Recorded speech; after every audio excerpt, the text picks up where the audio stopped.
I love camping. I love camping. In fact, at the time that this video drops, I will actually be out camping to celebrate my 60th birthday. 60. I don't know if I should be proud or mournful, but whatever. I'm going camping. And being a native Coloradan, I've been camping since I was a kid. It's just what we do here. And one thing that I have always done on every single camping trip I have ever been on in my entire life is that on every camping trip I've ever been on, without a single exception, is that I always eat. I always eat every single time. And sometimes I've gone better than others. Eating can be one of the real pleasures of camping, and it can also be a real pain in the patootie. And there have been a few times even where it was nothing short of a torturous disaster. And I've seen so many people doing it wrong, even some of the YouTube gurus. I mean, the YouTube outdoor gurus, some of them give some pretty bad advice when it comes to food. But the good news is, after decades of trial and error, I found a few things that work really well for me, and I'm going to share them with you. Now, not all of these will work for everybody on every trip, but that's really just the nature of eating, and it's also the nature of camping. So take what works, consider the rest, and then figure out what works for you. Now, there's too much to fit into one video, so I'm going to do a two-parter. And in this video, I'm going to show you what I like to take, and then in part 2, I'll show you how you can do some of the pieces homemade if you want, which I think you should. But I'll also try to get a couple of shots of how these things actually work in camp and on the trail, so that should be a lot of fun too.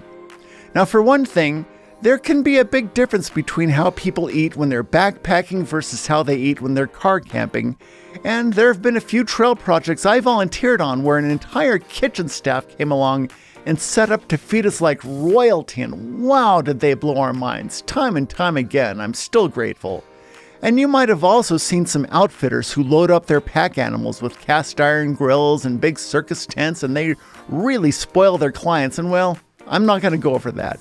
In this video, I'm going to focus on backpacking food for a 3 or 4 day trip. Everything I'm going to show you has worked for me on bike packing or backpacking trips, and I usually pack about the same regardless of whether I'm backpacking or bike packing or even car camping, because it's tested and true. The only difference is that with car camping, I have some backup food and maybe a couple things in the cooler. And with bike packing, I can't really use my bear canister. You just make it work.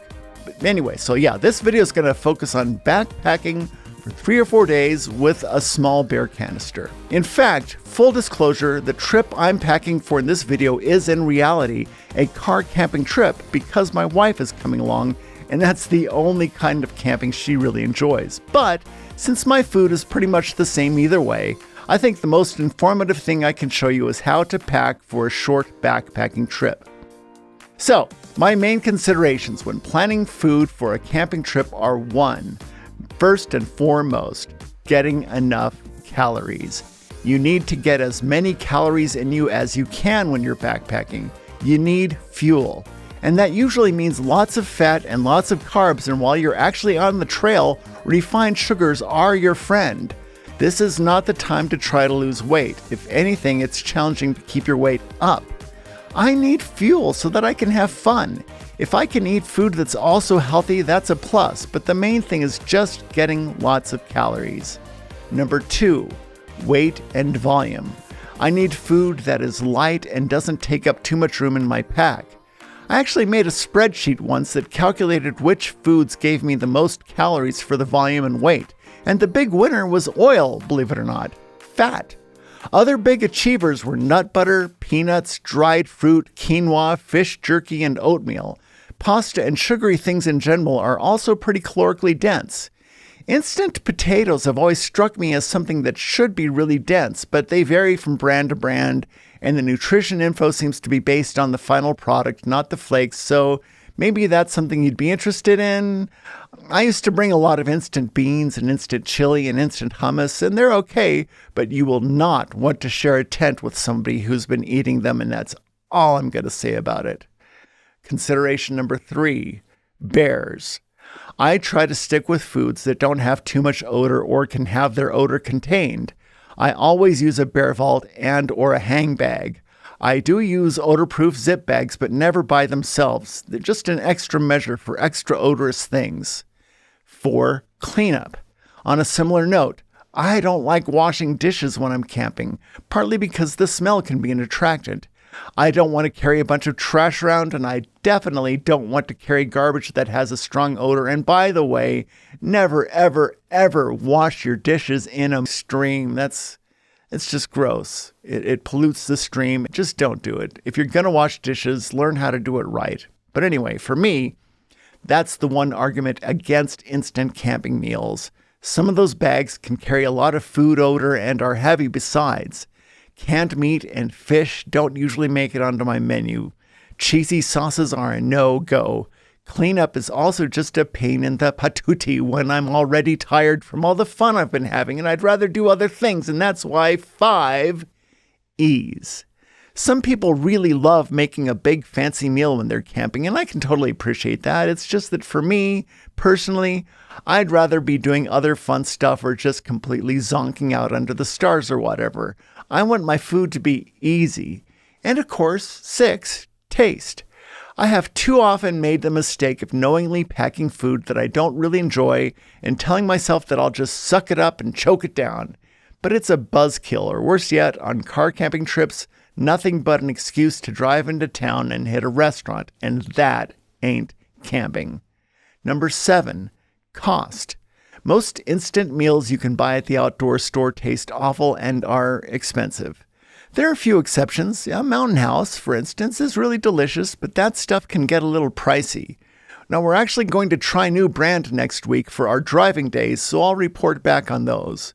One cheap alternative is those little paper cups that you just pour boiling water into, and they're usually based on couscous or tiny noodles or instant rice, and they're okay, so, but I get tired of them really quick. So I'm going to show you some ways that you can eat much better than that without spending a ton of money. 8. Spoilage. I try to only bring food that doesn't need to be kept cool.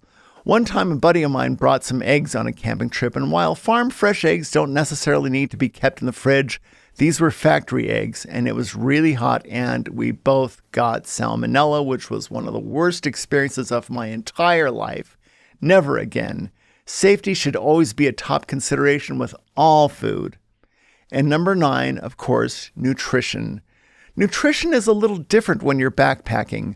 I once heard a nutritionist say that the food she recommends for backpacking is pretty much the opposite of what she recommends for real life. When backpacking, you need a high-calorie, high-fat, high-sugar diet. Now, if you watch my channel at all, you know that I like a lot of healthy fat in my diet, but her point is on point. You need all the calories you can get. Sugar during the daytime is fine because you're burning that rocket fuel right up before it can cause any problems. Fat is essential for long-term energy. Now, that doesn't mean you should load up on low-quality processed junk, and the point of this video is that you don't have to. Now, I find that the hardest thing to get into my food plan when I'm backpacking is fat. Fat is heavy and bulky, but when you look at the numbers, you get so many calories from fat that I think it's worth it. There are a few dehydrated foods that seem to have some fat in them, like powdered milk, freeze-dried cheese, and instant eggs. I find them to be a little messy, hard to clean up, expensive, and in the case of the cheese, they can take up a lot of room. But if that's what works for you, okay, more power to you. But as for me, I just suck it up and bring a few things that, while a bit heavy, are delicious and healthy, make me happy on the trail, and give me what I need. There is a product called moon cheese that is really addictive, but I haven't really done the math to figure out how much of it I would have to eat to stay healthy. It is pretty expensive, so I'm a little wary. The fact is, fat is heavy, and you have to be careful to not make a mess with it. On the other hand, fat has the most calories for the weight of any food, so I just pack some fat and figure it's worth it. Specifically, I'm talking about coconut oil, which has 1,000 uses. I've put it in my quinoa. I use it to make bulletproof coffee.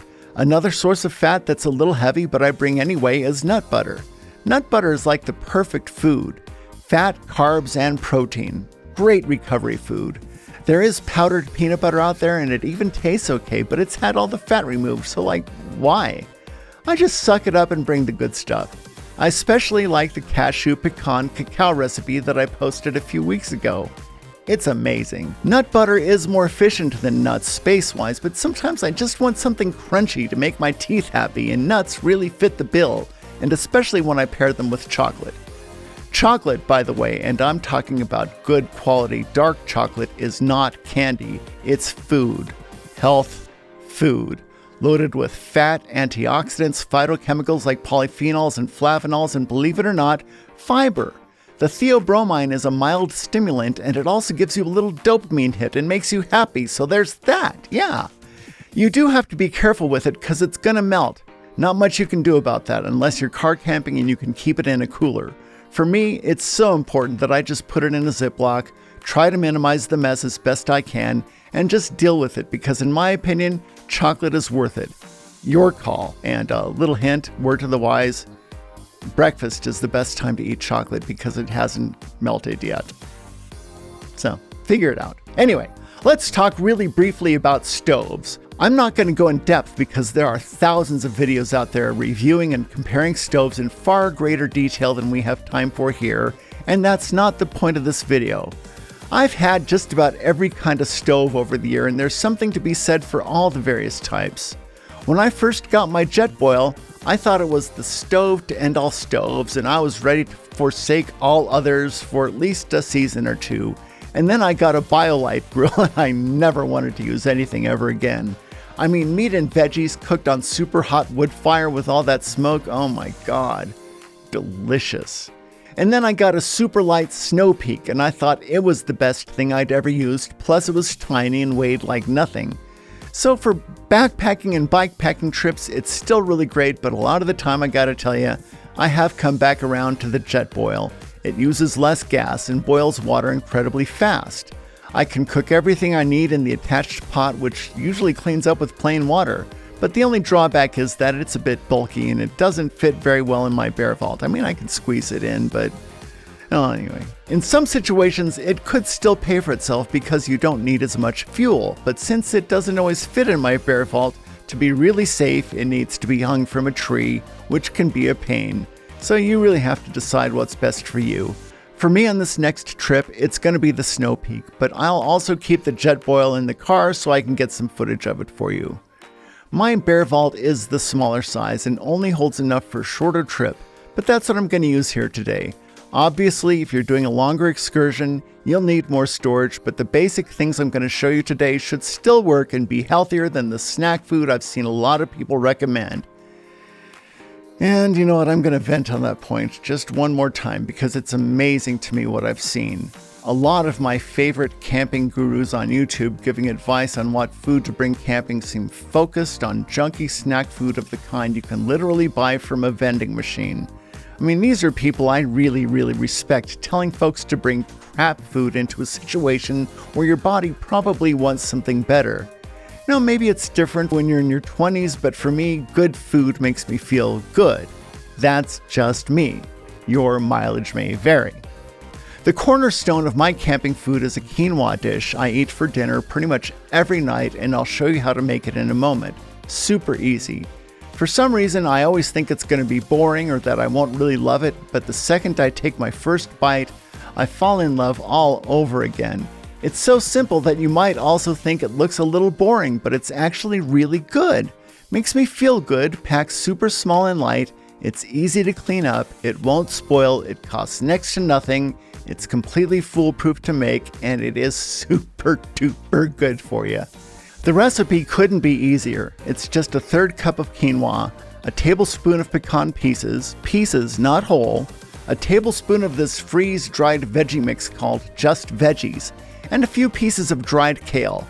I put that in my stove with enough water to cover it, plus about another inch depending on the elevation and the weather, and I simmer it on low heat for about 15 minutes or until the little rings fall off the quinoa.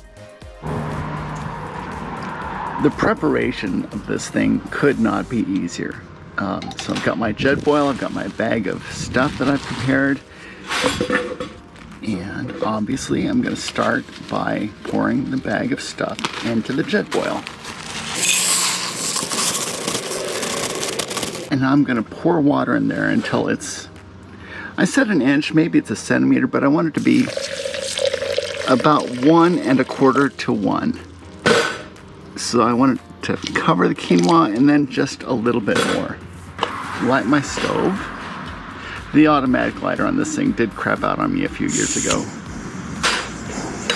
So I have to light it with a lighter, like a caveman.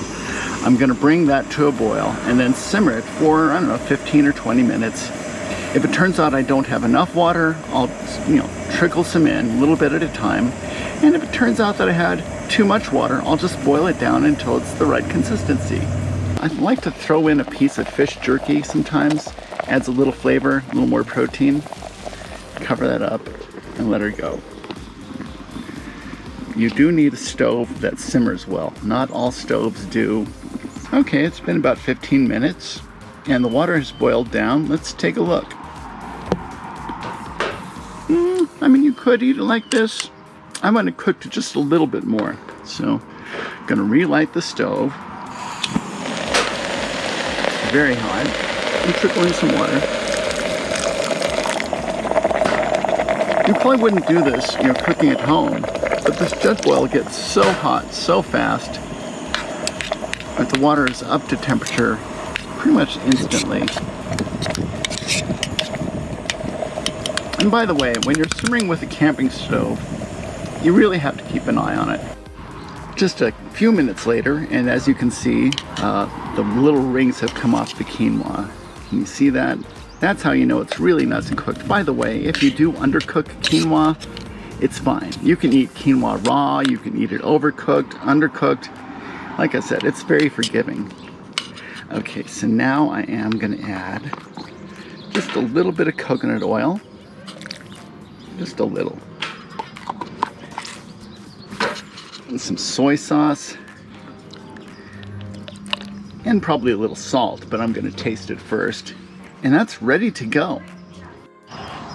And this wouldn't be much of a cooking demonstration if I didn't try a little bite. So, let's see. God, that always surprises me. It's so good. So, bon appetit. It always surprises me how much I like it, how easy it is to make, and how good it makes me feel. Plus, the cleanup is like nothing. I rinse out the cup, usually drinking the water, and then I wipe it out with a bandana. So easy. You could probably experiment with the ingredients somewhat. I tried shiitake mushrooms one season, but they seemed a little bitter. I've also added hijiki seaweed before, but I didn't really love it, and I finally just decided to stay with the simple. For some reason, it's really hard to find dried kale that isn't flavored. It's always like Cool Ranch or spicy teriyaki or whatever, but I just want plain, so I end up making my own, which is easier than you might think, and that'll be in part 2. If you can't wait till next week, then maybe you can either find it online or settle for the flavored stuff. I suppose you could skip it altogether, but I think I would miss it a lot. Another thing that's a little heavy and bulky, but I've decided is worth it, is kimchi. Again, this is a recipe that I posted a few videos back. The thing about kimchi is that it is bulky and it has a really strong odor. So I put it in a stasher bag, which goes inside of a Ziploc, which goes into an odor-proof zip top, and then that goes in the bear canister. Why go through all that trouble? Well, because of the probiotics. The probiotics and the vitamin C, and if you believe in such things as I do, the stuff just raises your chi. Don't believe me? Try it, you'll see. This stuff is like the spinach to my Popeye. I kid you not. I decided I like these little canisters. I used to really like Go tubes, but they're a little bit bulky and heavy for what they hold. Also, when I just use them for coconut oil in the morning time, the oil is like solid and digging it out of there is a pain. I'd rather have something I can just scoop from. Okay, so let's talk about breakfast, lunch, and dinner, which necessarily has to begin with a little sidebar about coffee. For years and years, I brought cheap instant coffee because at the time it was the only viable option, even though it tasted just awful. So finally, I decided that life was too short to drink that stuff, and I got one of those drip cones with a reusable basket, and it was an improvement, but still not great. And then I stopped using the little plastic basket and I started bringing a few filters with me, and that was nice, it really was. But then I had to contend with the used filters, which were soaked with coffee, so packing them out was actually adding weight to my pack. And then Starbucks came out with those little Via packets, which were definitely the best instant coffee I'd ever had. But you know what? They still suck. They still taste like instant coffee. And instant coffee always sucks. They're expensive, you end up with all these little bits of trash, and for all that, it's still not something that I could ever call good. They can't hold a candle to the real thing, so at this point, you know what, I've come full circle. I just bring a bunch of the cheap instant coffee, pack as much as I need, and I tolerate it. It's definitely not joy-bringing, but sometimes I'm only in for the caffeine. Call me lowbrow if you will, but by now I've drank it all. And the only way to actually have good coffee is to have actual good coffee. For car camping, maybe that's fine, but if I'm going to drink instant, there's no such thing as good. Just various shades of yuck. I've learned to accept it. Okay, breakfast. I used to just bring a huge bag of granola and eat that for breakfast. Nothing wrong with that, but I prefer a little bit more fat these days. I usually start my day by putting a spoonful of chia seeds in my coffee cup and then filling the cup about halfway with water. In about 30 minutes, it'll turn into chia pudding, which is loaded with omega-3s. Then I add a spoonful of instant coffee, a spoonful of coconut oil, and I top it off with boiling water. This is like bulletproof coffee plus. But I'm planning to do a lot today, so I need more. Banana chips, dried pineapple rings, and fruit leather, as much as I care to eat, and a spoonful or two of nut butter.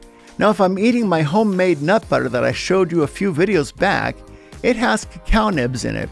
But otherwise, I have a little dark chocolate in the morning. And I follow all that up with a little bite of kimchi to raise my energy, top off my probiotics and vitamins, and give me a few more carbs. Now I'm ready to pack my lunch. I really do like these collapsible bowls. They could be slightly more space efficient, but they really have their uses. I have a lot of various sizes here, as you can see. The blue one does leak a little bit, so I never put anything liquid in there. But all these other three seem to be extremely waterproof. I usually use this one for my lunch. I'll fill it about up to here with couscous and then about up to here with water. And by lunchtime, it has cold soaked and it's ready to go. Even though I feel like these are pretty watertight, I do store them upright in my pack, and I check on them from time to time if I'm going up in elevation. I just think that's a good idea. My lunch box is usually this one or this one. And I'll get some footage of how I pack that one. I'm actually on the trail, but it's usually some nuts, some dried fruit, some fish jerky, and when I do have room for it, a little bit of kimchi. Now, as for trail snacks, I have to admit, I'm a sucker. I love all those bars and gels, though if you look at the ingredient list, most of the gels, the main ingredient is tapioca syrup. Same goes for the generic little gummy candies, except that they're a lot cheaper.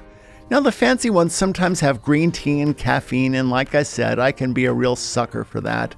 I also love all the bars out there, especially RX bars. Now, when I was a kid, we used to make our own gorp. In fact, if you didn't already know this, the word gorp just stands for good old raisins and peanuts.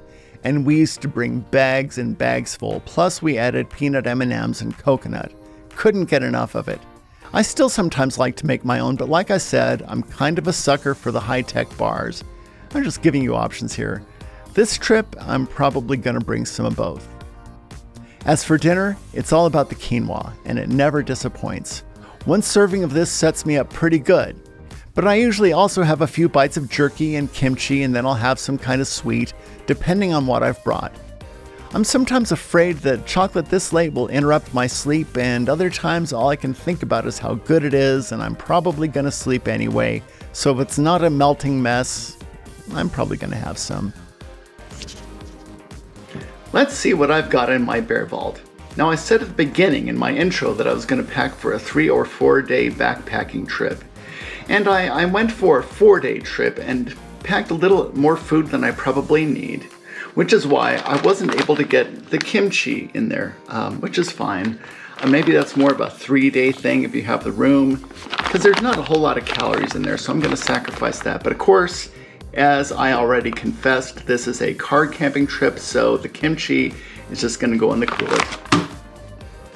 Blah. Okay, so what's actually in the bear vault? Well, right on top, got some chocolate. I got enough for 2 squares per day. Of course, a utensil, very important. Some soy sauce. Anything like this, soy sauce, and also these containers, as well as the nut butter that you're going to see in a moment, I always store it pointing up. That way, if I go up in elevation and increase the pressure on the bottles, if it spills, it will spill up. I don't know if that made sense. But anyway, store these things upright. Okay, so banana chips. I love these things. I've got about 2 good-sized handfuls per day. So this is about 4 good-sized handfuls. So I can have these for breakfast and for lunch. Pineapple, similarly, I've got 12 slices of pineapple, so that's enough for 3 per day. I'm going to use these for breakfast, lunch, and actually this is going to be my dessert because it's really sweet. Almonds, I've got 4 handfuls, so I can have a handful for lunch every day. Good-sized handful at that. Similarly, peanuts. As you can see, I eat a lot of peanuts camping, so I've got 8 good-sized handfuls in here, so I can have a handful for breakfast and a handful for lunch. This is my fish jerky. I didn't measure it, I just brought all the fish jerky I have because I just want to eat it and I don't want to have to think about it too much. I usually end up bringing more than I really end up going through, so that's fine. And I do put a piece of this in my quinoa dish, adds a little flavor and protein. Actually makes it a lot better. This is also great for snacks, and I eat this for lunch and for dinner. Okay, nut butter. This is the Eat As Love nut butter. I've got 2 tubes full, so that's about a half a tube every day. Here's the other one, and as I said, store these upright. So these stacked containers, which I really, really, really like, I've got coconut oil, more nut butter, instant coffee, and chia. And then in this one, it's in my coffee cup, so I can't get 4 containers on there. But I have couscous, and more instant coffee. This is just the lid to that coffee cup if I want to keep my coffee hot. Kind of optional, actually. And then, of course, my quinoa dinners, which I'm bringing 5. These are so small and economical, I just bring an extra one just in case things go south. I always bring extra food. And really, if you want to be super Spartan, you could just eat this for breakfast, lunch, and dinner. It would take up very little room. All you would need is the soy sauce and the coconut oil and something to eat with, maybe some salt, and this would actually keep you very nourished for, I don't know, as many days as you can fit in here, which is quite a few. So, but that is the most important thing for me. This is a very complete meal, super healthy, super nutritious, and I've got 5 of them in here for 4 days. And of course, my stove. As I said, I'm going to use the Snow Peak on this trip because it does fit in the bare canister and with room to spare. I've got my salt in here.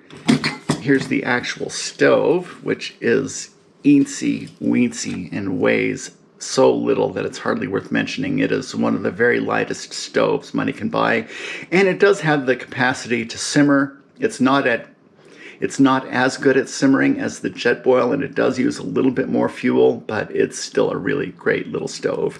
A fresh canister of gas. And I am gonna mark all the. I'm gonna mark down here with all the meals that I cook with it, so I can keep track. And then, of course, this is also a Snow Peak, just a titanium cup for everything. And that's my 4-day backpacking meal plan.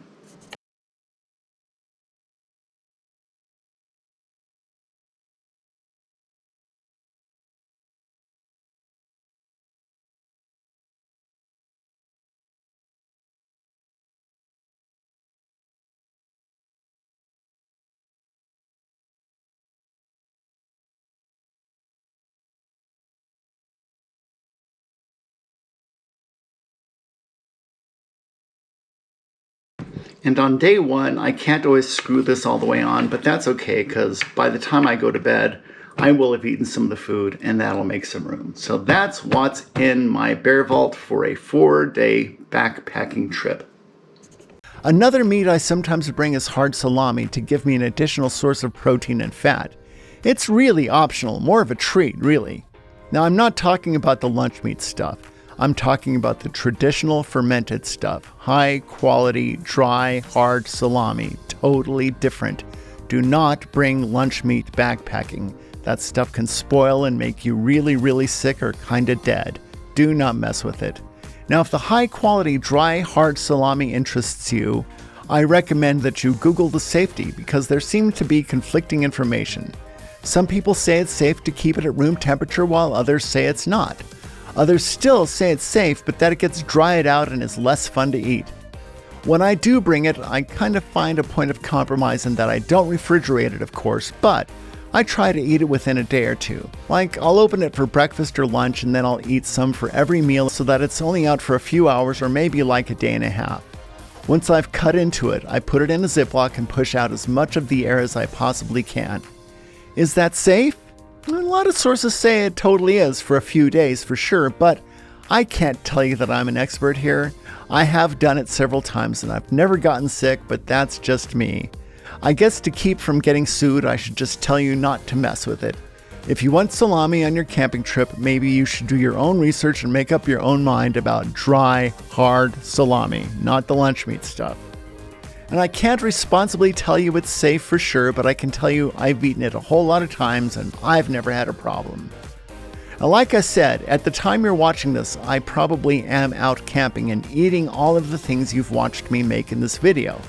Now maybe I'll bring my GoPro and follow up with some shots of these things being made and eaten out in the actual nature. Next week we'll look at how I made the kale and the jerky and the fruit leather, and that's going to be a lot of fun too. But for now, it's time to wrap up this video. Big shout out to Charity for suggesting the topic. Thanks so much for watching. Hope to see you next time. Ciao.